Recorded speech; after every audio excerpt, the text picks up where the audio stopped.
طالبانو د اختر په 3 ورځو کې اوربند اعلان کړ. طالب ویان ذبیح الله مجاهد په خپل ټویټر پاڼه لیکلي طالبان په دې ورځو کې پر مقابل لوري هیڅ تعرضي برید نه کوي، خو که پر دوی برید وشو نو له ځانه دې په کلکه دفاع وکړي. په اعلامیه کې وړاندې راغلي چې طالب وسله والي د حکومت سیمو ته نه ورځي او د افغان ځواکونو او مشرانو ته هم اجازه نه ورکوي چې د دوی سیمو ته راشي. افغان حکومت تر اوسه د طالبانو د اعلان ته غبرګون نه دی ښودلی، خو په تیر کې د طالبانو لخوا د اوربند اعلان په ورته ګام سره بدرګه کړې. طالبانو د 3 ورځني اوربند اعلان په داسې حال کې کوي چې له تیرو 10 ورځو راهیسې د افغانستان په ګڼو ولایتونو کې جګړې زور اخیستې.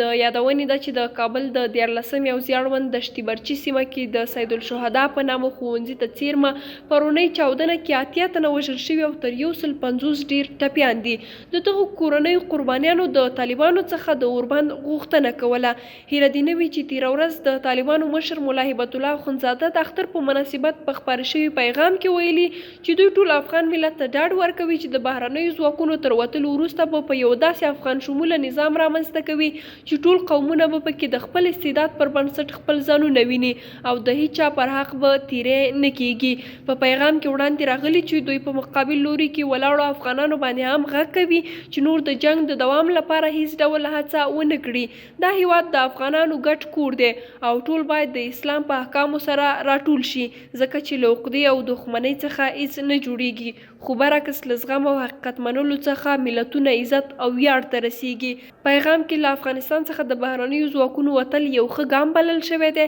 خو ټینګار شوی دی چې د دوحې هوکړه باید په بشپړه توګه عملي شي او که چیرته داسې ونه شي نو ټوله نړۍ دې شاهده وي چې د هر ډول سرغړونې د بدو عواقبو پړه به هم د امریکا په غاړه وي. د ویلو ده چې د طالبانو 3 ورځني اوربند په ټولنیزو رسنیو کې ګڼ غبرګونونه راپارولي دي. ځینې عام افغانان دا چاره ستایي، خو ځینو نور بیا په طالبانو سخته نیوکه کوي او زیاتوي چې دا 3 ورځنی اوربند مو هم په کار نه دی، ځکه طالبان وړاندې له اوربند څخه ډیری ملکیان یې ووژل او ګڼې کورنۍ د غم په ټغر کینولې.